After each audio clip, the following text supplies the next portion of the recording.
Bienvenue sur Crypto for Good, le podcast qui décortique les projets blockchain et crypto à impact. Si tu t'interroges, comme moi, sur le potentiel réel de la blockchain et du Web3 à changer le monde, enfin surtout à le changer de manière utile, alors tu es au bon endroit.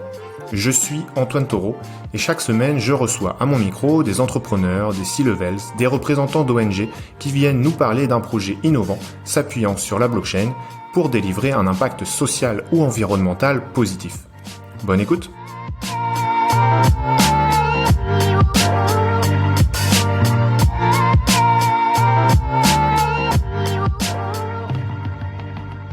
Dans cet épisode, j'échange avec Jérémy Lepetit, cofondateur et CEO de Retrib, une solution de paiement qui redistribue un tiers de la commission à des projets à impact. Concrètement, c'est simple, si vous souhaitez faire vos achats avec Retrib, vous téléchargez l'application sur votre smartphone, vous versez l'argent sur votre compte et à partir de là, vous pourrez payer avec cette application chez des commerçants qui acceptent Retrib. Sous le capot, les échanges ne se font pas via le système monétaire traditionnel, mais via une blockchain publique, et ça a plusieurs avantages comme on va le voir. Jérémy, c'est un entrepreneur passionné qui a des convictions fortes sur l'écosystème financier existant et sur ce qu'il devrait être dans l'avenir. Je vous laisse découvrir ça dans l'épisode. Voilà. Salut Jérémy, merci beaucoup d'avoir accepté mon invitation. Salut Antoine, enchanté, c'est un plaisir. Eh ben écoute, ça me fait très plaisir de te recevoir ici parce que la société que tu as créée, que tu vas nous présenter, est complètement dans le concept, dans la thématique du podcast. Ce que je te propose, si ça te convient, c'est de faire cet échange un petit peu en deux parties. Une première partie plutôt sur le quoi, sur le comment, pour bien comprendre le concept de Retrib et comment ça fonctionne. Et une deuxième partie, on va revenir un petit peu sur le pourquoi, sur les valeurs qu'il y a derrière le projet et le côté impact. Ça te va de fonctionner comme ça? Ouais, très bien. Ok, super. Et ben écoute, c'est parti. Je te propose de te laisser te présenter pour commencer. Ouais, carrément. Donc, je suis Jérémy Lepetit, je suis le CEO de Retrib et un des cofondateurs. Je suis qualifié de serial entrepreneur. C'est ma 4e entreprise. J'ai créé une des premières social media agency il y a 10 ans, donc j'ai accompagné le Web 2, quasiment tous les plus grands groupes français dans leur stratégie sur les réseaux sociaux. Ensuite, j'ai développé un outil de business intelligence social media, donc j'ai développé mon premier outil en 2015, une plateforme de monitoring, pareil, toujours sur le Web 2, où on allait boire aux API de Facebook, d'Instagram, de Twitter, etc. Et on collectait de la data, on l'a restituée sous forme de database pour les directions marketing. Et en 2017, j'ai commencé à m'intéresser de près à la blockchain. Et comme beaucoup, on s'intéresse d'abord, on arrive par le Bitcoin et ensuite on tombe dedans comme Obélix, c'est dans la marmite. Et j'ai compris que ça allait devenir le sous-jacent technologique de tout l'internet mondial, mais même au-delà de l'internet, de toute l'industrie mondiale, et que c'était pas de la prospective, c'était de la balistique. Donc il fallait absolument que je prenne la voie de cette nouvelle vague, cette nouvelle révolution qui était en cours. Et c'est comme ça que je suis rentré dedans, par un concours de circonstances d'ailleurs un peu drôle, c'est que, ou pas d'ailleurs, ça dépend du point de vue, mais c'est que en 2016, alors que je viens de lancer ma plateforme de business intelligence social media, on a des premiers gros succès d'estime puisque on signe avec des acteurs comme Dassault, Leroy Merlin, Se Loger, Generali, EDF, etc. Donc c'est une belle traction commerciale. En parallèle, il y a l'élection de Donald Trump. Et l'élection de Donald Trump, c'est juste derrière l'affaire Cambridge Analytica qui explose. Et alors que je suis en pleine négociation pour une levée de fonds de 12 millions d'euros, Zuckerberg est auditionné au Sénat et il coupe les accès aux API d'Instagram et de Facebook. Donc ma plateforme est down pendant 5 mois. La levée de fonds s'évapore avec la mise en exergue de ma dépendance à ces réseaux. Et c'est comme ça que je vais m'intéresser de près à la blockchain. Je vais laisser partir mes équipes en considérant que les jeux sont faits. Et alors que je réfléchissais à l'idée potentiellement de rejoindre des projets d'amis qui avaient déjà commencé à se lancer dans l'écosystème Web3, c'est là que va naître l'idée de Retrib. Parallèlement à ça, j'enseigne dans plusieurs écoles depuis pareil à peu près une quinzaine d'années. Donc j'ai commencé à enseigner à l'université, ensuite j'ai enseigné dans les écoles de commerce. j'enseigne encore dernièrement à Financial Business School. Voilà, donc en fonction du temps que j'ai à y consacrer régulièrement, j'essaie de maintenir cette activité d'enseignement pour m'inspirer, pour toujours m'obliger à transmettre aussi, parce que c'est je pense la meilleure manière de continuer à s'auto-former soi-même, c'est de s'appliquer à essayer de transmettre ce qu'on connaît aux autres. Donc Complètement. donc Tu voilà un donnes peu. des cours sur quelle thématique? Alors j'ai donné des cours sur le community management au départ, évidemment, puisque c'était mon cœur de métier. Ensuite j'ai donné des cours sur le business développement digital. J'ai créé la chaire de blockchain, par exemple à l'INSEC, où j'ai donné des cours pendant 3 ans sur la blockchain appliquée au marketing. Et puis plus récemment, je donne des cours liés au fintech, liés au management d'entreprise aussi. Ok, super. Est-ce que Voilà, je t'ai interrompu ou est-ce que Ouais, non, je pense que la présentation est assez exhaustive. Ouais, complètement. Après, si je dois me qualifier, je suis surtout un citoyen engagé. Voilà, c'est ça que j'aime dire. Et finalement, le projet Retrib, c'est la conviction que on n'a pas besoin d'être nécessairement puissant, on n'a pas besoin d'être nécessairement nombreux. N'importe qui peut apporter et contribuer à changer les règles du jeu quand on considère que les règles du jeu ne conviennent plus ou qu'elles sont mal faites. Ok. Bah, effectivement, on va revenir sur ces aspects un peu plus longuement. Est-ce que déjà pour poser les choses, tu pourrais nous expliquer effectivement qu'est-ce que c'est que Retrib, à quoi ça sert? Retrib, c'est comment revenir à la racine de notre relation individuelle à la finance et avec comme simple objectif, mais néanmoins extrêmement complexe à mettre en œuvre, de faire contribuer la finance à la hauteur de son juste poids économique. Retrib, c'est le maillon paiement d'une chaîne de consommation qui elle-même, paradoxalement, se veut de plus en plus responsable. Je prends souvent cet exemple pour rendre la chose accessible.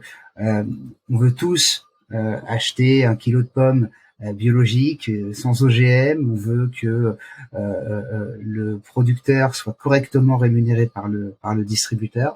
Ça, c'est le produit responsable qu'on cherche de plus en plus à acheter, qu'on nous pousse de plus en plus à acheter. Paradoxalement, on va le payer de manière de plus en plus numérique. Et à chacune de nos transactions numériques par carte bancaire, on va aller enrichir des acteurs qui, eux, sont en totale contradiction avec ces valeurs. Des acteurs qui sont au sommet de la symétrie entre impact sur le monde d'un côté et prise de responsabilité sociétale de l'autre. Je parle de tous les middlemen qui, finalement, prennent une commission ou une part de la transaction qui a été réalisée de manière numérique. Donc ça passe par les réseaux, Visa et Mastercard, par exemple, qui sont en situation de duopole, mais vous avez toutes les banques qui sont d'un bout à l'autre de la transaction. Et puis enfin, vous avez aussi tous les fournisseurs de services autour de la transaction, les solutions de caisse, les TPE, etc. Et même les fournisseurs de consommables qui bénéficient de cette croissance exponentielle du marché du paiement, parce qu'on parle de 3 000 milliards de transactions numériques d'ici la fin 2023. On parle de 29 000 milliards de transactions numériques d'ici la fin de la décennie. Donc c'est un marché qui est en pleine croissance exponentielle. Le cash disparaît, on s'en rend compte. Il y a plein de sous-jacents à ça dont on pourra peut-être parler tout à l'heure avec les monnaies de central bank. Mais personne ne cherche à remettre en question la recette du gâteau. Comment est-ce que cette manne financière peut être utilisée à soutenir les enjeux auxquels nous allons tous devoir faire face, sociaux et environnementaux. Et c'est exactement ça, Retrib, c'est compléter cette chaîne de consommation responsable avec le how. Je veux un what responsable, je veux un produit responsable. Est-ce que je peux l'acheter de manière responsable aussi? Est-ce que je peux utiliser un moyen de paiement responsable? Et comment on s'y prend? On s'y prend avec un modèle économique qui est finalement très simple. C'est que sur la commission qui est prélevée aux commerçants, on va systématiquement, via un social smart contract, on va systématiquement réaffecter 1/3 au financement de projets sociaux environnementaux. Et ça coûte pas 1 centime à l'utilisateur. Je suis vent debout contre, alors même si dans l'absolu, il y a de l'argent qui irrigue des bonnes causes ou des bons projets, mais je suis vent debout contre ces institutions financières qui innovent de manière extrêmement marginale et qui finalement déportent la responsabilité sur le consommateur. On vous a donné la possibilité de donner. Et donc, on a fait une action à impact. Non, je veux faire une action à impact, c'est toi qui donnes. C'est pas tu déportes ta responsabilité sur le consommateur pour lui permettre de donner. Tu vois la nuance? Avec Retrib, c'est exactement ce qu'on fait. On met en place un système où c'est l'institution financière qui s'engage à corréler sa performance commerciale avec sa contribution sociétale. Il n'y a pas 1 euro de croissance dans Retrib à travers le paiement qui ne sera pas réaffecté à concurrence de 33% au financement de projets socio-environnementaux.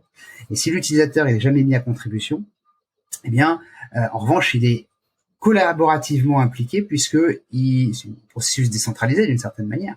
Eh bien, il va pouvoir choisir parmi une sélection de projets le projet qui lui tient à cœur et qu'il souhaite voir financé par Retrib. Donc nous, on lui propose une sélection de projets et ensuite, lui, va choisir le projet qu'il veut voir se faire financer.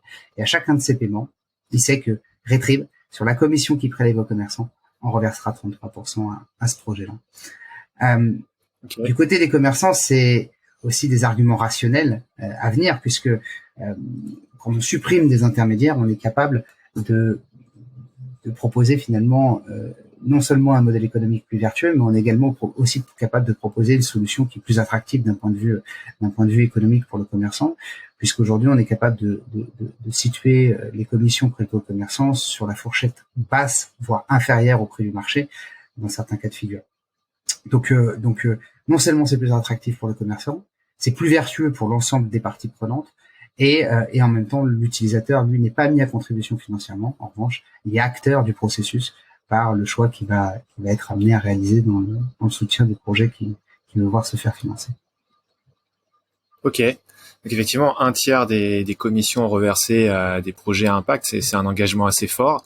Ce qui permet, j'imagine, d'attirer un certain profil d'utilisateur. On voit aussi souvent des startups se lancer type néobanque vertueuse en fait avec le discours comme quoi effectivement l'argent qu'on a à la banque selon la banque dans laquelle on est a un impact, a même une empreinte CO2. Donc voilà, ça c'est sûr qu'il y en a. Ouais. Et effectivement, changer de banque, on voit souvent, j'ai déjà vu des infographies d'une banque à l'autre qui sont pourtant des banques de quartier traditionnelles françaises. Il peut y avoir des écarts assez énormes. La question des néobanques green est un vaste sujet. Je crois fondamentalement dans la louable intention des porteurs ou porteuses de projets. Ouais. J'ai beaucoup plus de difficultés à croire dans la transparence de l'usage des fonds qui sont déposés sur ces comptes parce que toutes ces néobanques, n'étant pas des banques, n'étant pas dépositaires d'un agrément bancaire à ce stade de leur développement, dépendent en réalité de leur institution de tutelle qui leur a accordé la licence, en tout cas la possibilité d'opérer. Et par conséquent, si on voulait avoir un dépôt bancaire green ou à impact, idéalement, on serait tous au crédit mutuel ou au crédit coopératif. Voilà. On n'avait pas besoin d'attendre des néobanques pour pouvoir avoir une banque mutualiste, proche de l'économie réelle, à impact, etc., qui soutient le secteur associatif et ainsi de suite, ou les petits commerçants, et ainsi de suite. Donc, toutes ces néobanques green sont, de mon point de vue, de par leur lien capitalistique ou de par l'absence de réel contrôle par les équipes opérationnelles sur les comptes en banque en question, si ce n'est des accords écrits, mais qui n'engagent que ceux qui veulent y croire, ou en tout cas, pour moi, sont des officines green, des grandes banques qui les financent. Ça ne veut pas dire que ça va nécessairement dans le mauvais sens. Ça veut juste dire pour moi que ça va pas assez loin, que il n'y a pas besoin que la Société Générale ou que je ne sais quelle banque achète une officine ou une néobanque green. Elle pourrait très bien commencer par ses propres actifs, elle pourrait très bien commencer par elle-même devenir une banque à impact avant d'aller financer des néobanques à impact et de faire émerger des nouveaux services pour adresser à une communauté de consommateurs engagés. Je pense que le tour de force de Retrib, c'est que dans l'immense majorité des cas qu'on a pu étudier dans le cadre de la finance à impact justement, ou des moyens de paiement à impact qui innovent très marginalement finalement, c'est que on demande encore à l'utilisateur de faire un effort qui est extrêmement conséquent. Je prends les exemples souvent des des cartes carbone pour essayer de calculer l'empreinte carbone de ses dépenses, etc. Alors, ce qui est formidable, c'est que le narratif ambiant va avoir tendance à nous pousser. Vous avez peut-être vu la simulation de BFM il n'y a pas très longtemps sur un 2050 hypothétique ou de prospective, et on aurait tous une carte avec un crédit carbone associé. Il y a des cartes bancaires qui font déjà ça, mais la limite de la carte bancaire aujourd'hui, c'est qu'elle ne connaît pas ce que tu achètes. Le prestataire de paiement, l'établissement de paiement ne connaît pas ce que tu achètes. Il sait où tu achètes, mais il sait pas ce que tu achètes. Et donc, il a besoin que l'utilisateur, très engagé qu'il est, fasse une photo de son ticket de caisse ou mette les informations manuellement. Et donc, c'est extrêmement rébarbatif. Et donc, tu te retrouves à avoir finalement une solution qui ne s'adresse qu'à la partie la plus engagée, la plus motivée, la plus ultra finalement de l'écologie, alors que l'enjeu c'est de convertir les masses. L'enjeu c'est que les masses adoptent des solutions plus vertueuses. Et pour ça, il faut gommer les frictions. Il faut gommer les frictions à la fois à l'usage, mais il faut également gommer les frictions techniques qui sont du coup des freins à l'usage. Et je pense que c'est ça le tour de force de Retriev, c'est d'avoir intégré à la racine de son modèle économique ce modèle redistributif. C'est incrémental. C'est éthique by design. Il n'y a pas à obtenir de label ou devoir crier sur tous les toits le modèle économique. Le modèle économique se suffit à incarner cette vision.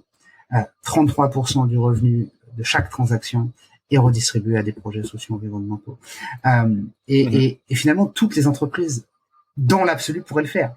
Mais aucune entreprise qui dépend du capitalisme financier tel qu'il est conçu aujourd'hui ne peut le faire, parce que le dogme du capitalisme financier qui parle à l'hyperfinanciarisation de nos sociétés, s'est répandu dans toutes les couches industrielles, c'est to make as much profit as possible. Retriev, c'est to make as much profit as possible to share. En rajoutant cette particularité, il devient intéressant de faire un maximum de profit pour en redistribuer un maximum, en tenant compte de ce que j'appelle moi la triple équation dans laquelle tout nouvel entrepreneur doit s'engager, répondre à une problématique de viabilité économique. Je dois avoir un modèle économique rentable, en tout cas sur le papier. On verra si dans le temps il se confirme, mais sur le papier. Je dois répondre, à une problématique de marché. Il faut que les utilisateurs aient un besoin exprimé, qui est celui de payer en l'occurrence, mais il faut qu'il y ait un besoin. Et 3, répondre aux enjeux sociétaux de notre époque. Parce que si on le fait pas, il y aura plus de marché sur lequel faire reposer notre activité demain. C'est aussi simple et aussi basique que ça. Et ça ne peut venir que des nouveaux acteurs, toute industrie confondue. Ça ne peut pas être une action menée par les acteurs institutionnels ou les acteurs traditionnels des différentes industries, pour la simple et bonne raison, c'est que elles répondent à la loi du marché, et le marché leur demande d'extraire le maximum de profit de leur activité, pas d'aller sauver les forêts primaires ou de protéger les intérêts des familles côtières d'Afrique de l'Ouest. Non, c'est de pêcher un maximum de poissons ou de produire un maximum d'huile de palme, etc., etc.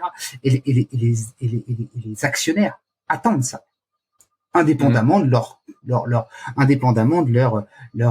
conscience individuelle et de leur volonté. Tu vois, le coût des voitures électriques, c'est exactement ça. On veut du bas carbone chez nous, on veut peu d'émissions chez nous pour tenir nos engagements comptables, on veut peu de pollution dans l'air chez nous, mais on n'a aucun problème pour le déporter ailleurs.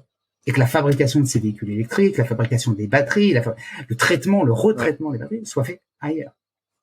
Si vous n'avez pas encore lu le livre La guerre des métaux rares, lisez-le, parce qu'effectivement c'est assez édifiant. Ouais, je l'ai pas lu, mais je suis assez éclairé sur la problématique des terres rares. Mais effectivement, c'est un sujet qui a habité, parce que je vais venir au comment on en vient à pouvoir proposer ça, parce que dans l'absolu on pourrait se dire tout le monde peut le faire. Alors tout le monde peut pas le faire déjà parce que, comme je viens de le dire, il faut répondre à des problématiques actionnariales, et aller dire demain à Mastercard, Mastercard demain, nous on va distribuer 33% de notre revenu. Je pense que le PDG se fait déposer par son conseil d'administration dans l'instant, et quand bien même il y arriverait, en réalité on se rend compte que le paiement c'est malheureusement multifactoriel. Il y a tellement d'intermédiaires que si un acteur décidait de retirer une partie de sa marge pour la redistribuer, instantanément, ce seraient les autres acteurs qui récupéreraient cette manne-là pour finalement se l'accaparer. Parce que le paiement aujourd'hui, c'est à chaque transaction, la banque, ta banque, donc la tienne, la mienne, celle du consommateur qui prend une commission, c'est le réseau qui prend une commission, c'est la banque du commerçant qui prend une commission, c'est le TPE qui prend une commission, qui loue en plus son matériel, et puis il y a parfois les prestataires sur service de paiement qui aussi prennent une commission dans certains cas de figure. Donc c'est une équation, c'est multifactoriel. Et c'est comme ça qu'on arrive à s'affranchir de ça avec Retrieve, c'est ce qui fait le lien avec ce podcast, c'est qu'on s'en affranchit parce qu'on utilise la blockchain. On utilise la blockchain et on l'utilise comme une forme de remblai. C'est ça qui est extraordinaire. Je vais citer Warren Buffett, une fois n'est pas coutume, mais il décrit très très bien ces organisations avec ces mécanismes de pouvoir de marché. Stiglitz aussi, Joseph Stiglitz, prix Nobel d'économie, le décrit très bien, avec ces mécanismes de pouvoir de marché où chaque industrie essaie de créer les douves les plus profondes. C'est pas tant l'innovation qui les porte au pinacle et qui leur permet de se maintenir dans la durée. C'est le fait de créer des douves les plus profondes possibles autour de leur marché pour s'assurer l'hégémonie et la pérennité de leur activité. Le régulateur fait partie des entreprises de BTP qui creusent des douves très profondes autour de ces différentes industries. Et ce qui est formidable avec la blockchain, c'est qu'elle est venue créer du remblai. Elle est venue remblayer ces douves. Et elle est venue permettre à des entreprises innovantes, jeunes, avec peu de moyens, qui en ont capté via les marchés financiers, le marché crypto, puisque c'est à peu près, il y a beaucoup de porosité, ont permis de créer des infrastructures qui s'appuient sur des réseaux distribués et décentralisés qui sont en capacité de concurrencer d'énormes infrastructures hardware qui aujourd'hui font fonctionner les grands institutionnels financiers de ce monde. Donc c'est comme ça avec Retrieve qu'on y parvient parce que ouais. Alors justement, pourquoi finalement avoir lancé ce projet-là en utilisant la blockchain, en créant des tokens, plutôt que rester sur un fonctionnement entre guillemets traditionnel? On pourrait imaginer, ou tu aurais simplement dit, moi, je prends des commissions comme les autres acteurs et simplement je redistribue un tiers à des projets à impact. Parce que sinon j'aurais pas dégagé suffisamment de marge pour pouvoir monter ce modèle économique. La blockchain me permet de m'affranchir d'un certain nombre de ces acteurs et notamment me permet de m'affranchir de Visa et de Mastercard. Tous les acteurs qui innovent dans le paiement, y compris dans le Web3 d'ailleurs. Tu as vu fleurir comme moi un nombre incalculable de projets avec des cartes Visa ou Mastercard dans certains cas de figure. Ce qui est génial pour ces deux acteurs parce que ça leur permet de bypasser les banques dans certains cas de figure. Mais pour les profanes, explique-nous peut-être un peu comment ça fonctionne, quel est le rôle de ces deux acteurs dans tout le système de paiement. Dans tout système de paiement, aujourd'hui, à part American Express qui est à la marge, et il y a des acteurs alternatifs du type PayPal, etc. Mais PayPal, par exemple, c'est 3,75% de chaque transaction. La plupart du commun des mortels ignore que le commerçant va payer 3,75% de la transaction à PayPal. On l'utilise, on l'ignore. Lydia, par exemple, on a tous utilisé et qui au quotidien quasiment perdent de l'argent sur chaque transaction numérique. C'est pour ça qu'aujourd'hui, ils vous ont créé un compte, ils vous poussent à garder l'argent chez Lydia et ils vous appliquent même maintenant des frais si vous retirez l'argent qui a été encaissé chez Lydia. Pour la simple et bonne raison, c'est que sur chaque transaction qu'on faisait entre potes pour un splitwise, etc., Lydia perdait de l'argent parce que Lydia payait les commissions à Visa, à Mastercard et à votre banque pour récupérer, assurer ces transactions qui sur le papier vous paraissaient gratuites. Donc c'était formidable en termes d'adoption, mais en réalité, vous payez des frais. Et oui. On l'ignore, mais c'est probablement un des plus gros travaux d'évangélisation à faire pour Retrieve, c'est de faire prendre conscience aux gens que quand ils payent avec une CB, c'est de l'argent en moins pour les commerçants. D'ailleurs, c'est pour ça que les commerçants refusaient il y a encore peu l'usage du paiement numérique. Le Covid a été un facteur d'accélération absolument exponentielle de la transaction numérique, et ça ne va faire que s'accentuer. Il y a plein de projets, on en parlera tout à l'heure sur ces sujets-là, mais du coup, Visa et Mastercard prennent des commissions à chacune des transactions qui sont réalisées. Ce sont les deux plus gros réseaux.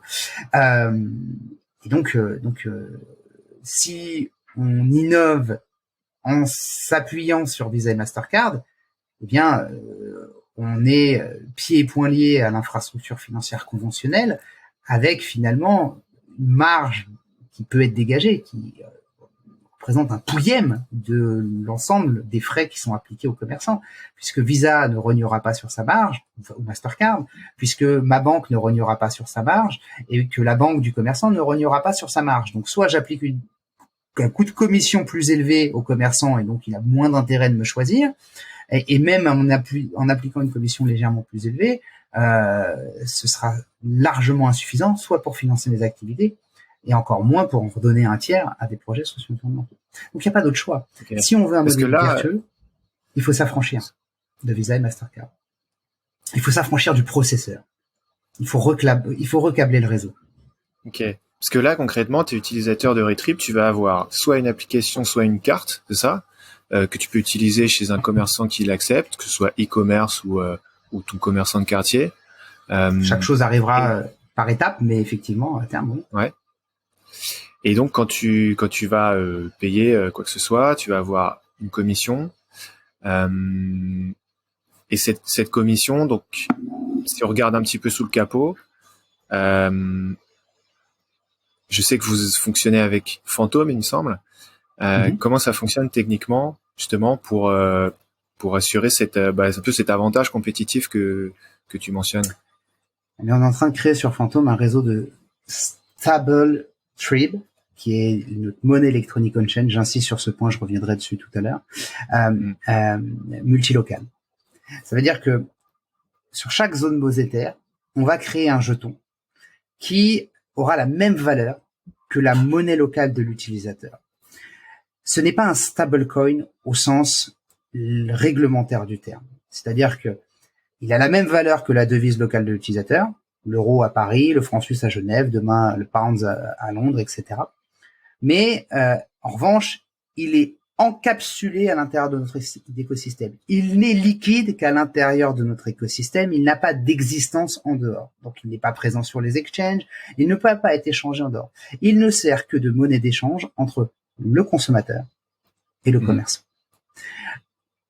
En réalisant cette transaction on-chain, sur cette infrastructure qui est celle de Fantôme, qui est à la fois extrêmement véloce, puisqu'on est capable d'attribuer en théorie plus de 300 000 transactions secondes. On est capable également sur Fantôme aujourd'hui, on a un très haut niveau de sécurité de par son haut niveau de décentralisation. C'est un système de DAG, donc de Directed Acyclic Graph, qui repose sur la théorie des graphes appliqués. On a également, surtout en adéquation avec nos valeurs, un très faible niveau de consommation énergétique, puisqu'une transaction sur Fantôme aujourd'hui, c'est 50 fois moins énergivore qu'une transaction par carte bancaire avec sa carte Visa ou Mastercard. Donc, c'est surtout le choix de la blockchain qui conditionne cette empreinte écologique. C'est aussi les process que vous créez, vous, derrière. Ce sont les deux. Il y a le choix de la blockchain qui est fondamental, en tout cas sur cette partie technique. Et après, il y a bien sûr les choix d'infrastructure qu'on fait de notre côté, car nous, on utilise le layer 1 qui est Fantôme, comme on pourrait demain utiliser d'autres layer 1. D'ailleurs, on a annoncé le fait d'être cross-chain et on est en capacité d'utiliser aussi bien Fantôme que Polygon aujourd'hui. Mais ensuite, c'est des choix d'infrastructure de notre côté qui vont devoir être alignés avec nos engagements, en tout cas avec notre vision de ce qu'est Retrib. En tout état de cause, quand on a créé ce réseau de stablecoin multilocal, eh bien l'utilisateur s'affranchit de Visa et Mastercard, puisque la transaction elle est processée sur la blockchain. L'utilisateur, quand il crée son compte chez Retrib, on lui crée en parallèle un compte bancaire via notre partenaire Banking as a Service. Donc, on est un pied dans la CeFi et un pied dans le Web 3. Et au moment de la création de ce compte bancaire, il va déposer ses euros. On va lui minter du StableTrib euro en parallèle sur son wallet. Il va aller dépenser ses StableTrib euros chez les commerçants. Il peut pas les dépenser ailleurs. Il peut pas les extraire. Il peut pas les sortir. Il ne peut que les dépenser chez les commerçants. Souvent, je fais cette métaphore, mais c'est exactement comme si on utilisait un ticket restaurant, sauf que là, il est valable chez tous les commerçants du réseau et pour tout type de produit. Okay. Il dépense ses StableTrib euros chez le commerçant. Le commerçant va les collecter. Il y a une commission qui lui est appliquée sur chacune des transactions. Cette commission prend en compte les gaz fantômes qui ont été dépensés pour réaliser la transaction. Donc, l'utilisateur n'a même pas à se soucier des gaz. Il voit jamais la blockchain. Je reviendrai sur ce point après.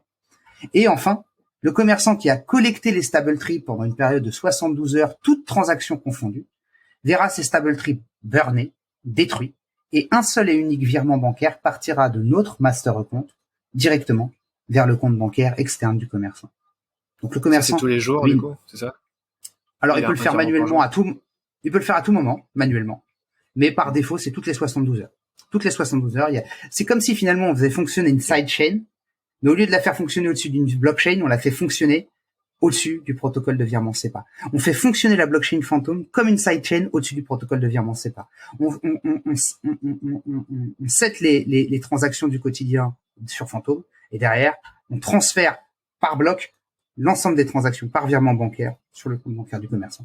Et un virement bancaire coûte beaucoup moins cher que l'ensemble des transactions CB qu'on pourrait opérer traditionnellement. Donc voilà comment on arrive à créer un modèle économique qui est vertueux, qui est rentable, et qui nous permet d'assurer finalement cette redistribution incrémentale. C'est ce process qui te permet de vous positionner plutôt dans la tranche basse des commissions prélevées sur les commerçants. Ouais. Parce qu'aujourd'hui, les gaz sur Phantom, c'est un peu moins d'un centime de dollar sur chaque transaction, et donc on peut parfaitement absorber les frais de gaz sur Phantom. C'est même moins d'un centime de dollar, c'est beaucoup moins maintenant. On peut parfaitement absorber les frais de gaz sur Phantom dans la commission qu'on prélève aux commerçants. Cette commission, elle va varier de 0,9% sur des commerces physiques à 1,5% sur des commerces dits itinérants ou online. Je pense au VTC, aux marchands ambulants, par exemple, aussi. À titre de comparaison, les principaux acteurs du marché que tu as peut-être vu en allant chez ton primeur du coin ou au marché à côté, tu utilises des petits boîtiers blancs. En général, il leur prend SumUp ou Izettle, il leur prend 1,75%. Plus la location ou l'achat du matériel. La particularité de Retrip, c'est que c'est ce qu'on appelle du soft POS. C'est-à-dire que c'est une transaction qui se fait de téléphone à téléphone. On part du principe que on a tous dans la poche de quoi envoyer 3 missions Apollo 11 sur la Lune simultanément. Par conséquent, on n'a pas besoin d'aller là aussi défoncer les mines de terres rares pour faire un nouvel hardware. Et donc on va utiliser ce matériel à disposition. Et donc, c'est du soft POS. L'utilisateur a son wallet sur son téléphone, le commerçant a son wallet sur son téléphone, et ils ont la possibilité d'opérer une transaction par QR code directement. Vous retrouverez pour les auditeurs, vous retrouverez sur le Twitter de Retrib une super vidéo qui présente un peu comment fonctionne une transaction, etc. Ok. Et comme tu l'as dit, effectivement, finalement, l'utilisateur n'a même pas besoin de savoir que tout ça utilise la blockchain. Le commerçant non plus. Est-ce que le fait que on soit sur des sujets blockchain, crypto, par rapport à l'adhésion, que ce soit côté utilisateur ou que ce soit commerçant, on imagine que certains commerçants plutôt physiques, brick and mortar comme on dit, soit plutôt une approche traditionnelle. Est-ce que tu vois ça comme un avantage pour arriver avec une proposition de valeur assez innovante? Ou est-ce que parfois tu vas avoir des commerçants qui disent qu'est-ce que c'est que ce truc et que ça va finalement constituer plus un frein pour convaincre ce type d'acteur? Avant ou après FTX? Non, plus sérieusement, on met pas la blockchain en avant. Moi, je suis convaincu que si tu veux démocratiser la blockchain, et elle va se démocratiser, hein, on le voit, le virage qui est pris, tous les institutionnels qui sont en train de travailler dessus, etc., les centrales banques qui travaillent pas sur des blockchains publiques, hein, on l'entend, et encore que travaillent avec des blockchains publiques, dont l'une des plus importantes, Ethereum. Mais si tu veux démocratiser cette technologie, tu dois la rendre invisible. C'est comme Internet sur ton téléphone portable. Tu veux avoir Internet et accéder à tout et n'importe quoi très rapidement, mais tu te fous de savoir comment fonctionne la 4G. C'est exactement pareil. On veut te donner la possibilité de payer de manière vertueuse, mais on n'a pas besoin de t'expliquer la blockchain. C'est un choix d'infrastructure. Ce qui est important, c'est d'expliquer le service. Qu'est-ce qu'on fait, comment on te le garantit, et quels sont les avantages que tu as à l'utiliser. Le choix d'infrastructure technique, en réalité, c'est notre cuisine interne. Tant qu'on a gommé les risques qui pourraient y être liés, à la fois les risques techniques, mais également les risques réglementaires, parce qu'il y a des risques réglementaires sur ces sujets-là. Donc, si tu veux démocratiser une technologie, pas que la blockchain, n'importe quelle technologie, tu dois la rendre invisible. Il faut qu'elle soit accessible. Ma mère peut utiliser Retrieve, mon cousin peut utiliser Retrieve, ta sœur peut utiliser Retrieve si tu en as une. Elle n'a pas besoin d'avoir un master degree en Web3 pour le faire, parce que à aucun moment on lui demandera une seed phrase, à aucun moment on lui demandera de fournir les gaz sur son wallet, de savoir aller déposer de l'argent sur un exchange pour pouvoir l'envoyer. Ça n'existe pas sur Retrieve. Et en même temps, il n'y a pas de risque sur son dépôt, puisque son dépôt est déposé sur un compte en banque qui a son nom. Et la transaction de ce compte en banque vers le compte Retrieve, le master account technique de Retrieve, qui ensuite fait les transferts vers les commerçants, sont des comptes en banque. Donc on est un pied dans la CeFi et un pied dans le Web3. Je vais pas dire la DeFi, parce que c'est pas de la DeFi en l'occurrence. En tout cas pas sur l'aspect paiement pur.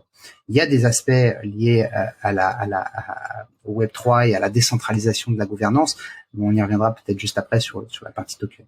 Du coup, cette dimension transparence de la blockchain, elle est essentielle. Ok. Non, mais effectivement, j'ai vu que vous avez 2 sites internet. Finalement, si je comprends bien, tu as un site internet un peu grand public, le retrieve.com, où il me semble qu'effectivement vous parlez pas de la blockchain, parce que comme tu l'as dit, il n'y a pas besoin de commencer à complexifier les choses dans l'esprit des gens. Ce serait sûrement contre-productif. Et retrieve.io, qui est, si je comprends, plutôt le site internet du projet crypto, ce qui m'amène à cet aspect-là. Vous vous êtes lancé finalement grâce à une communauté de crypto enthousiastes. Donc eux se sont probablement un minimum posé les questions sur les aspects techniques blockchain derrière. Comment tu vois les choses enfin déjà, je t'ai pas posé la question, mais vous avez levé combien là aujourd'hui, parce que vous avez fait une ICO, une IDO, il me semble. Ouais, je vais pas d'IDO, ICO et IEO, Initial Exchange Offering. Après, je vais te raconter un peu la genèse de la chose. On lance ce projet en fin 2018, début 2019, on commence à tous devenir opérationnels full time sur le projet. Okay. Et alors qu'on est en train de monter le deck en 2019, qu'on est en train de rejoindre Finance Innovation, qu'on a créé la structure à Genève, il y a plusieurs raisons d'ailleurs à ça.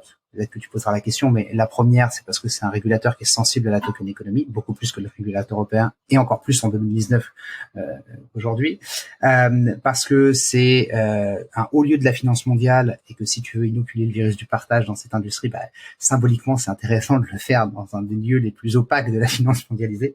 Et 3, parce que le passeport suisse, c'est la garantie d'accessibilité à n'importe quel marché dans le monde, et dans un monde géopolitiquement aussi complexe que le nôtre, c'est pas inintéressant. Surtout quand tu as une logique très rapidement d'internationaliser ta solution. Donc on est en 2019, on a toutes ces étapes préliminaires. Créer une boîte à Genève, c'est 100 000 euros de capital, donc c'est pas la boîte que tu crées à Paris avec ta bite et ton couteau et 1000 balles. Excuse-moi d'être un peu vulgaire, mais c'est l'expression qui veut ça.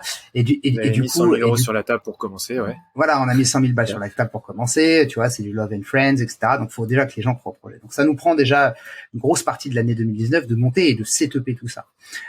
Et ensuite c'est le Covid.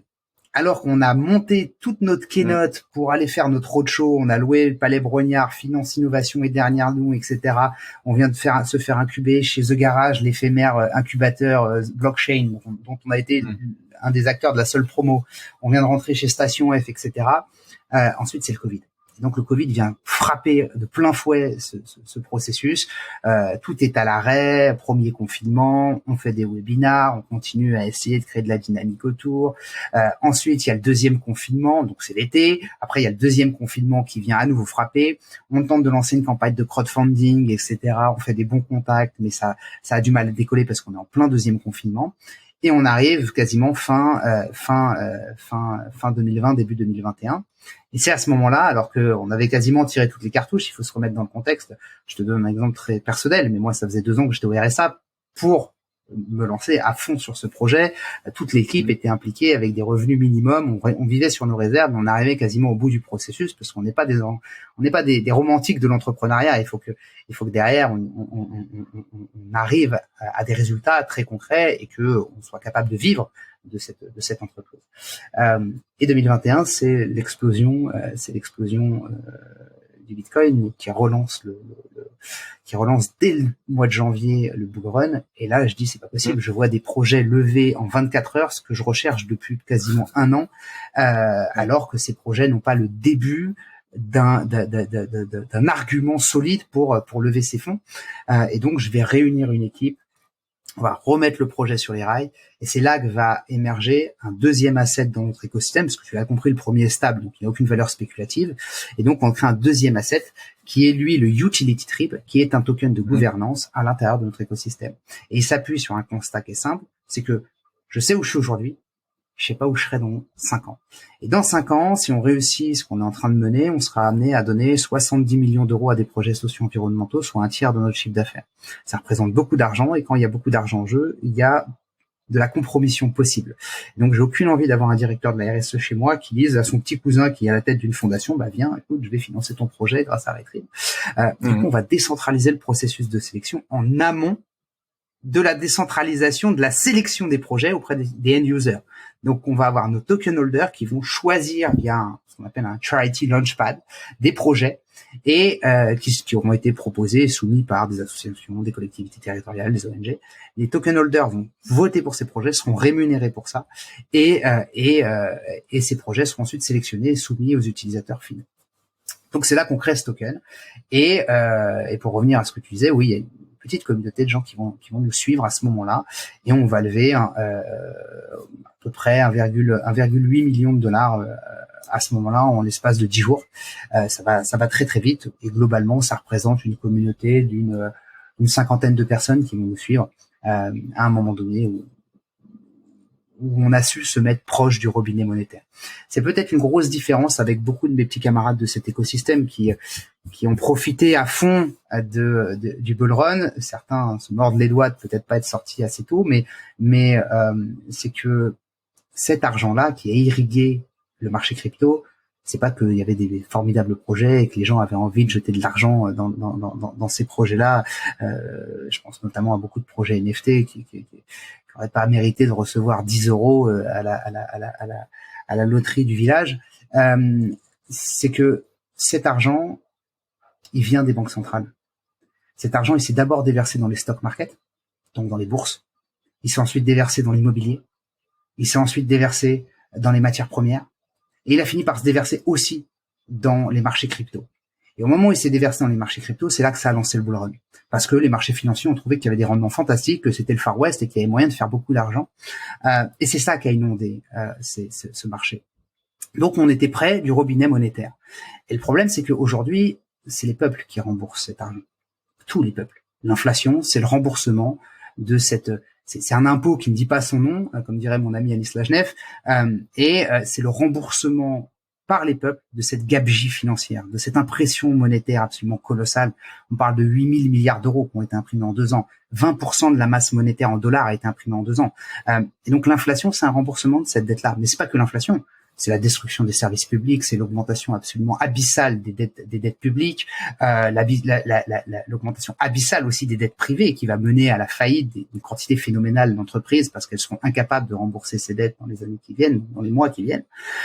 Et donc, c'est de la perte d'emploi, c'est des nouvelles taxes qui arrivent, etc. C'est du chaos social en plus du potentiel chaos climatique. Donc, la moindre des choses, c'est, de mon point de vue, les projets qui se sont financés grâce à ça, devraient tous, à minima, porter des engagements sociétaux extrêmement forts. Parce que c'est pas des gens juste smart. Il y a des gens smart, il y a plein de gens smart. Il y a aussi plein de gens cupides. Mais il faudrait un minimum ouvrir les yeux sur comment cet argent est arrivé jusqu'à eux, comment cet argent est arrivé jusqu'à nous, et comment est-ce qu'on doit l'utiliser pour essayer de rendre ce monde un peu plus vertueux. Parce que on l'a vu avec FTX, qui n'est qu'une émanation de la finance centralisée. Il y a juste à voir qui a financé FTX pour s'en rendre compte. Mais on a un devoir vis-à-vis de ça. On a une technologie qui va être l'infrastructure du monde de demain. Comment est-ce qu'on fait pour créer des services et des applications qui soient plus vertueuses pour nos concitoyens, pour les sociétés dans lesquelles on vit. Voilà. Bien sûr. Donc c'est ce qu'on essaie de s'appliquer à faire. Ok. Et donc vous finalement alors par opportunisme quelque part vous êtes entré peut-être au bon moment sur un bull run. Tu penses que c'est le timing qui vous a permis de réaliser ça aussi rapidement? Il y a toujours une question d'opportunité. Je crois pas à la chance. Moi, personnellement, la chance, ça se provoque. Bien sûr, tu nous as expliqué que pendant 2 ans, tu bossais sur le projet et que tu étais dessus. Il s'est passé un momentum où il était juste, c'était la dernière cartouche de fusil. Hein. C'est soit on y arrivait, soit on se disait ciao, on se tapait dans la main et tant pis, c'était un beau rêve, mais la barrière était trop difficile à franchir. Et donc c'est dingue parce que tu est 21 collaborateurs. Ouais.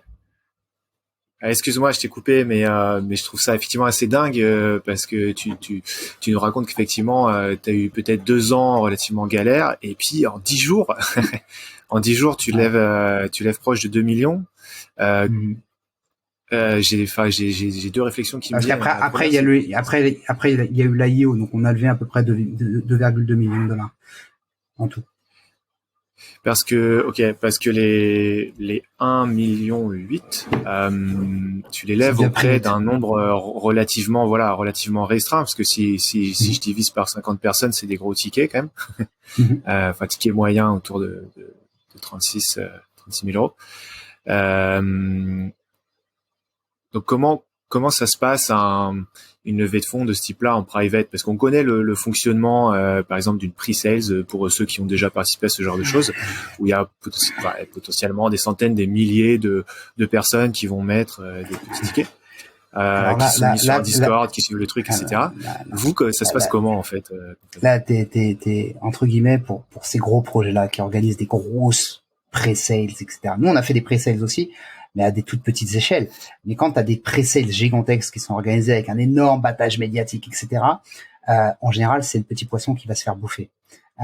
C'est ceux qui vont faire monter la pression pour que juste derrière, au moment du listing, le prix monte pour tous, grâce à tous ceux qui n'ont pas pu participer. Et là, les gros se mettent à vendre dans la foulée ou peu de temps après pour faire leur exit et récupérer leur mise de départ. Après, ils resteront peut-être plus ou moins longtemps, mais il y a pas de règles. Aujourd'hui, c'est beaucoup plus structuré qu'il y a un an déjà, et il n'y a pas de baguette magique avec une règle générique. On m'a souvent demandé d'être advisor pour accompagner. J'ai accompagné des levées de fonds. J'ai accompagné notamment la plus grosse levée de fonds française en les drivant sur comment faire, quoi dire, quelle attitude à avoir, comment échanger. Je leur ai présenté pas mal de VC, etc.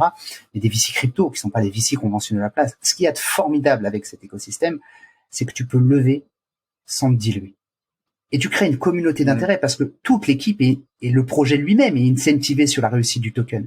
Aujourd'hui, moi, tous ceux qui ont investi chez Retrib dans la première phase du projet, au plus haut du bull run, ils ont fait un x80.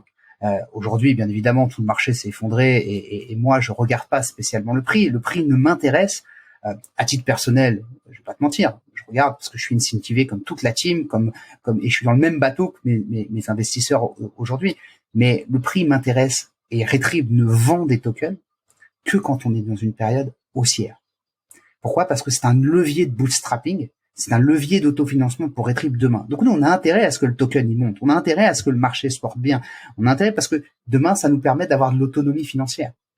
Et donc, c'est pour ça que c'est très important pour nous de manager cette token économie et qu'on la manage sur un site dédié parce qu'on s'adresse à une communauté spécifique qui n'est pas qui potentiellement seront des utilisateurs, mais déjà pas tous dans la même temporalité parce qu'ils sont pas tous européens, mais qu'on va déployer d'abord sur le territoire européen.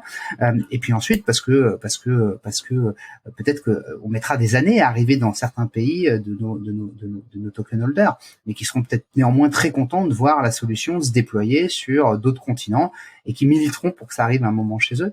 Mais les token holders sont des utilisateurs potentiels, mais en tout cas sont des parties prenantes du processus sélectif. Puis il y a d'autres mécanismes qui ont été annoncés dans la roadmap qu'on a release, très ambitieuse qu'on a release au mois de décembre. Et ensuite, il y a une autre communauté qui sont nos utilisateurs finaux, qui eux n'ont pas besoin de comprendre tous ces mécanismes-là, qui n'ont pas besoin d'être nécessairement des holders, qui n'ont pas besoin d'avoir une acculturation à la blockchain, qui n'ont pas besoin de comprendre ce que c'est que le token utilitaire de Retrieve. Et donc c'est ces choix-là qu'on a dû opérer pour avoir le meilleur équilibre possible, la meilleure communication possible auprès de ces deux publics. Ok. Effectivement, quand tu montes une entreprise qui est dite crypto et que tu émets un coin qui va fluctuer potentiellement énormément et qui est lié à ce marché crypto, tu as partiellement répondu, mais je se posais la question de comment tu le vis en fait toi en tant qu'entrepreneur quand tu as un bear market comme ça et que tu as finalement la valeur de ton coin qui s'effondre mais complètement de manière complètement indépendante du cycle de vie de ta propre entreprise qui est juste quelque chose de conjoncturel. C'est quoi l'attitude par rapport à ça? Tu patientes et puis déjà oui, parce que j'ai déjà vécu le bear market, donc je savais qu'il allait arriver. Donc déjà la première chose en tant qu'entrepreneur, c'est que j'ai pris mes dispositions de manière à ne pas être impacté par les dominos qui allaient tomber les uns à la suite des autres.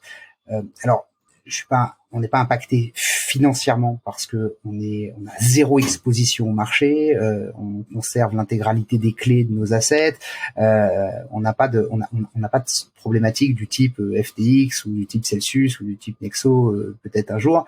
On n'est pas exposé au marché parce qu'on cherche pas à avoir du rendement sur nos actifs. Donc ça, c'est la première chose en tant qu'entrepreneur, c'est de protéger les intérêts de l'entreprise et de m'assurer qu'on a les moyens de la continuité de notre projet, de nos ambitions. Ensuite, à titre personnel, j'ai déjà connu le bear market. Je savais qu'on entrait dans une phase où la bulle risquait d'exploser à tout moment. Donc pareil, prise de recul et distance vis-à-vis de tous ces mécanismes qui te promettent un rendement absolument délirant, où on te dit tu vas avoir du 13, du 15, parfois du 50 ou du 100% sur tes assets. Et puis voilà, je pense que le fondamental, c'est pas ta clé, c'est pas ton argent, quoi. Je pense que il faut que tu owns ta clé quoi qu'il arrive. Et je pense que ça, n'importe qui touche de près ou de loin à cet écosystème doit l'avoir bien ancré dans sa tête, et que s'il n'a pas sa clé, il doit être prêt à potentiellement perdre tout ce qu'il a à l'extérieur de son périmètre. Après, sur l'asset Trib en lui-même, aujourd'hui on est dans une phase où il ne sert à rien de lutter contre le marché. Le marché s'effondre, le marché se rétrécit, se contracte extrêmement fortement. Mener des actions tambour battant pour montrer la beauté de ce qu'on est en train de faire, etc., n'aurait que des impacts extrêmement mineurs pour des coûts qui seraient extrêmement importants. Il est bien plus intéressant d'utiliser nos réserves et notre trésorerie pour développer le produit et construire pendant cette phase d'accalmie, qui a un mérite considérable. Le BR a un mérite considérable. Il les crème, il nettoie, il purge. Il ne restera à la fin que les entreprises avec énormément de liquidités, intéressantes ou vertueuses ou irresponsables, peu importe, elles auront suffisamment de liquidités pour tenir, ou les projets et les porteurs de projets, donc les entrepreneurs. Tous les autres seront balayés parce qu'ils seront pas prêts à affronter le blizzard. Traditionnellement, en bourse, on dit que ces phases-là assainissent le marché. Ouais. Je pense que c'est mais tu vois, je m'amuse absolument pas à dire voilà, tout le monde me dit oui, c'est cyclique, la vie est cyclique. Le soleil fait des rotations, enfin la Terre, fait des rotations sur elle-même. Tout est cyclique. La Lune tourne, tout est cyclique dans ce cas-là. Mais je ne sais pas combien de temps ça va durer. Ce que j'aimerais dire à la communauté Web3 aujourd'hui, c'est arrêtez de sacraliser vos putains d'espérances dans des gens. Il n'y a pas de gens plus intelligents, il n'y a pas de gourou du truc ou du machin. Je prends l'exemple de Vitalik. Vitalik est sans doute un génie de la cryptographie et de l'informatique. Bon, c'est probablement un attardé sur plein d'autres trucs. Je le connais pas personnellement et c'est valable pour tout le monde. Il n'y a pas de génie, il n'y a pas de gros. Arrêtez de placer vos espérances et de suivre n'importe quel gars qui vous dit ouais, déjà le gars qui vous dit ce token-là, il faut y aller, ok, peut-être que lui il y croit. Ça vous empêche pas de faire votre propre due diligence. Allez regarder, allez diguer, regardez l'équipe, si elle est legit, allez regarder si le projet il a ne serait-ce qu'un siège social quelque part. Est-ce que la team est publique? Est-ce que voilà, il y a quand même le white paper, bien évidemment. Il y a des b.a.-ba, il y a des fondamentaux. Faut pas s'étonner de perdre beaucoup d'argent quand on veut en gagner très vite et sans faire grand chose. Donc, ce que je dis souvent à plein des copains qui sont rentrés en plein bull market et qui aujourd'hui regardent leur portfolio avec une larme au coin de l'œil, si t'as pas vendu, t'as pas perdu, et là, t'es en train de gagner le droit de gagner de l'argent. Ok. Très clair, on retiendra le conseil. Est-ce que Jérémy, on peut revenir sur justement les projets qui vont être financés, donc à hauteur d'un tiers des commissions prélevées. Tu nous as expliqué un peu le mode de fonctionnement futur au niveau de la sélection des projets et donc si j'ai bien compris, il y aura une première phase de sélection où là, ce sont les personnes qui ont acheté le utility token qui auront un droit de vote et il y aura une deuxième partie où c'est l'utilisateur final sur son application directement qui parmi les projets sélectionnés dit où il veut mettre son argent, c'est ça? C'est ça. Et en gros, pour l'instant, c'est nous qui sélectionnons de manière centralisée les projets et les end-users, de manière décentralisée, choisissent parmi cette sélection. Et dans un deuxième temps, au cours de l'année 2023, on va mettre en place le Launchpad qui permettra aux associations, aux ONG, aux collectivités territoriales de proposer des projets.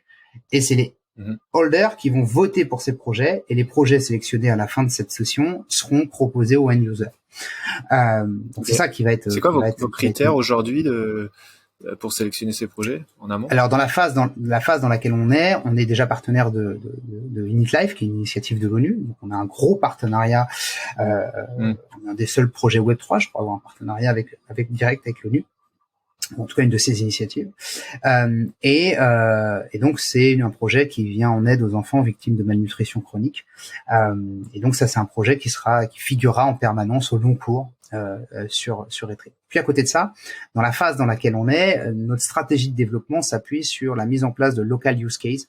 On n'a pas les moyens de tirer de manière globale et avoir une communication générale sur tout un pays parce que ça diluerait trop le message et on risquerait d'avoir des utilisateurs qui téléchargent l'app versus des commerçants qui se trouvent à 160 km les uns des autres.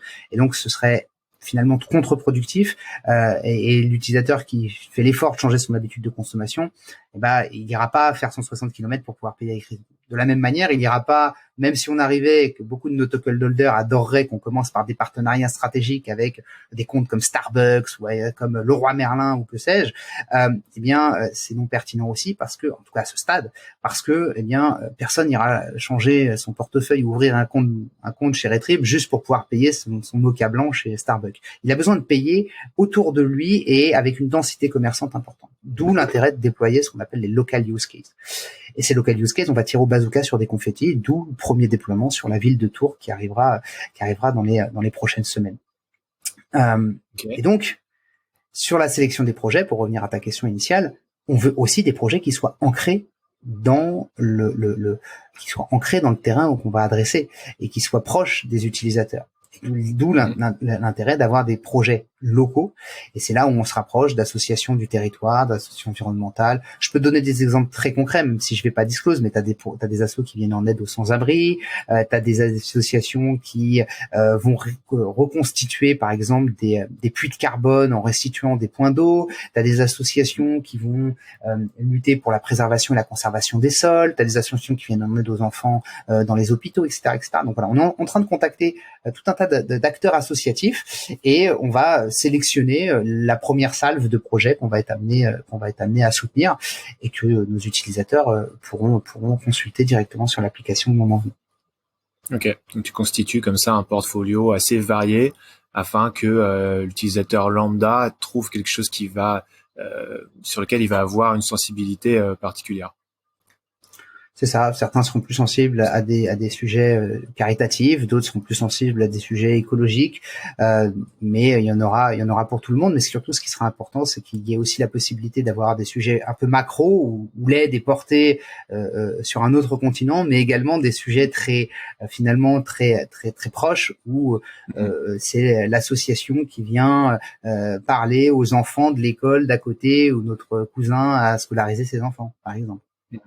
Ouais. Et l'idée, c'est que tout au long de la vie de Retrib, on ait ce processus avec une mixité entre des projets un peu plus importants et des projets un peu plus importants dans l'ampleur et des projets plus micro, mais tout aussi essentiels à l'amélioration de la vie au quotidien ou tout simplement au bon fonctionnement de la société, parce qu'on oublie trop souvent que le secteur associatif est tout simplement essentiel au bon fonctionnement de notre société.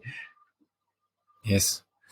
Ok, et on arrive vers la fin de notre échange, mais tu m'as tendu la perche juste avant par rapport je reprends tes mots, à tirer sur des confettis au bazooka. Tu parlais au début de notre échange de la métaphore avec le ticket restaurant. Donc effectivement, il faut faire coïncider l'utilisateur et le commerçant, l'offre et la demande. C'est quoi votre stratégie pour réussir à faire ça? Tu nous as dit que là vous alliez vous concentrer sur Tours, donc c'est un peu une stratégie à la Uber où voilà, on a une zone géographique et puis on y va à fond.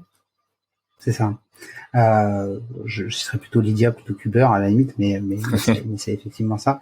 En gros, je te l'ai dit, une application de paiement, un service de paiement, c'est comme une application de rencontre. Il faut faire matcher les consommateurs avec les commerçants et inversement. L'argument émotionnel de dire c'est mieux, et si demain tout le monde utilise Retrib, alors, je te donne un exemple tout bête, si demain le Retrib devenait le réseau de paiement mondial, c'est-à-dire le numéro 1 et qu'il est réduit à néant Visa et Mastercard, dans le contexte de croissance de ce secteur d'activité, on serait potentiellement amené à redistribuer 277 milliards d'euros à des projets sociaux environnementaux. Autant dire que les problématiques de faim dans le monde, que les règles en claquant le nez. Donc, quand tu as compris que l'argument émotionnel est extrêmement puissant, mais qu'il est insuffisant pour que les gens changent leurs habitudes de consommation, eh bien, tu sais que tu dois aller sur des arguments qui sont d'une autre nature et qui sont des arguments rationnels. Les arguments rationnels, c'est que pour les consommateurs, c'est aussi rapide, c'est vertueux, c'est pratique, ça reste sur son téléphone et c'est un paiement par QR code qui est sécurisé. Mais pour les commerçants, l'argument rationnel, c'est que c'est moins cher. C'est une alternative. On n'a pas la prétention de dire qu'on va se substituer à Visa ou Mastercard du jour au lendemain. On va humblement être une alternative à ces solutions-là et proposer un moyen de paiement qui est au sommet de l'innovation technique d'un côté, aussi au sommet de l'innovation sociétale de l'autre, et on va mettre en valeur les commerçants qui adopteront. Mais ça aussi, ça suffit pas. Le commerçant, t'as beau lui dire que c'est moins cher, tu te heurtes à deux problématiques. La première, c'est que, en général, il ignore tout de combien il paye et du deal qu'il a avec sa banque. Et deuxièmement, il est souvent très content du deal qu'il a obtenu 3, 4, 5, 6, 10 ans avant avec sa banque. Donc c'est très difficile de lui dire que c'est moins cher et donc plus avantageux pour lui parce que il sait pas combien il paye et il est content de ce qu'il a dealé avec sa banque. Donc, il sait pas précisément combien il paye, mais il est content de ce qu'il paye. Donc c'est très difficile de lui avancer des arguments comme quoi on est moins cher. Donc il faut aller sur des arguments qui sont ce que j'appelle ratio émotionnel. Il faut faire appel à ses émotions primaires et en même temps à quelque chose de très rationnel qui est le sentiment de rater quelque chose qui est factuel. Et donc la stratégie qu'on a décidé de mettre en place, parce que c'est la chose qui insupporte le plus un commerçant, c'est de rater une vente. Donc la stratégie qu'on a décidé de mettre en place, c'est d'aller simuler chez les commerçants des ventes ratées parce qu'ils n'ont pas arrêté. Donc on va mettre en place des actions pour aller simuler ces ventes ratées chez les commerçants en leur faisant passer le message que s'ils avaient eu Retrib, alors ils auraient pu réaliser cette vente. Parallèlement à ça, il y a un autre argument très rationnel qui va être déployé sur. Ouais. Excuse-moi, mais juste pour bien comprendre, quand tu parles, ça m'intéresse, quand tu parles de simulation de vente ratée, tu fais référence à quoi exactement? Tu vas payer quelqu'un pour faire pour arriver chez le commerçant avec Retrib, ou tu as un commercial de chez vous qui non, le commercial le commercial arrivera en toute fin de parcours. On va monter des squads d'étudiants qui seront affiliés au projet et qui vont avoir des wallets qui seront préchargés avec la possibilité d'aller dépenser directement chez les commerçants. Parallèlement à ça, parce que là on est vraiment dans le hacking un peu, dans les stratégies c'est du growth, et c'est de ce qu'on appelle de la guérilla marketing, ouais, c'est de la guérilla marketing. C'est du guérilla marketing, et parallèlement à ça, sur le territoire de Tours, par exemple, on va être amené à distribuer 130 000 € de bons d'achat sous la forme de notre programme de parrainage. À chaque fois que je parraine un ami, il reçoit un bon d'achat qui n'est à valoir dans l'app que sur le réseau Retrib. Donc à la fois pour les utilisateurs, il y a un gain de pouvoir d'achat dans un contexte de tension sur le pouvoir d'achat justement et d'inflation maximale, et de l'autre côté, du côté du commerçant, il y aura une volonté nécessaire de pouvoir capter une partie de cette manne financière qui sera distribuée aux habitants du territoire. Ok. Donc il y a plusieurs stratégies comme ça qui sont imaginées et couplées avec des systèmes de communication et des actions de communication plus conventionnelles, on va dire. Puis il y a d'autres actions de street marketing qui sont planifiées, qui sont imaginées, etc. Voilà. Ok, bah écoute, c'est fascinant. J'espère que tout ça va fonctionner. Le lancement, il est prévu pour quand? Le lancement, il est prévu pour, on n'a pas de date encore extrêmement précise, mais le lancement est prévu pour Q1 2023, et on espère courant janvier. Ok, début de l'année, on va suivre tout ça. As-tu un dernier mot pour la fin? Ou sinon, tu peux nous dire aussi, pour les auditeurs, si on veut soutenir le projet, que ce soit au niveau du token, ou que ce soit devenant utilisateur de l'application, comment est-ce qu'on fait? Utilisateur, vous le pourrez quand les applications seront release sur les stores, donc ce qui arrivera dans quelques semaines. Et pour ceux qui ont envie d'investir sur le token aujourd'hui, il y a plusieurs exchanges sur lesquels il est disponible, mais il est aussi disponible sur le principal DEX de l'écosystème Phantom qui est Swap. Voilà. Ok, on mettra les liens dans la description. Et ceci n'est pas un conseil en investissement, bien évidemment. Et si vous investissez, d'une manière générale, n'investissez que de l'argent que vous êtes prêt à perdre. Toujours. Merci pour le disclaimer. Toujours important de le rappeler. Ouais, ça marche. Écoute, merci beaucoup. On a senti vraiment que tu étais passionné du sujet, Jérémy, avec des vraies convictions sur tout cet écosystème. Merci encore pour cet échange, et puis à bientôt. Écoute, c'était un plaisir. À très bientôt pour peut-être un nouveau podcast une fois qu'on aura lancé le service. Avec plaisir. On programmera ça dans quelques temps. Merci, Jérémy. Ciao. Cool. Ciao.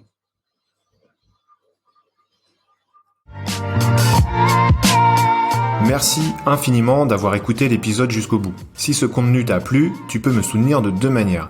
Premièrement, en t'abonnant à l'émission via l'application de podcast que tu utilises. Deuxièmement, en me laissant une note de 5 étoiles et un commentaire positif. C'est ce qui permet au podcast d'être visible, et c'est une manière de m'encourager à enregistrer de nouveaux épisodes.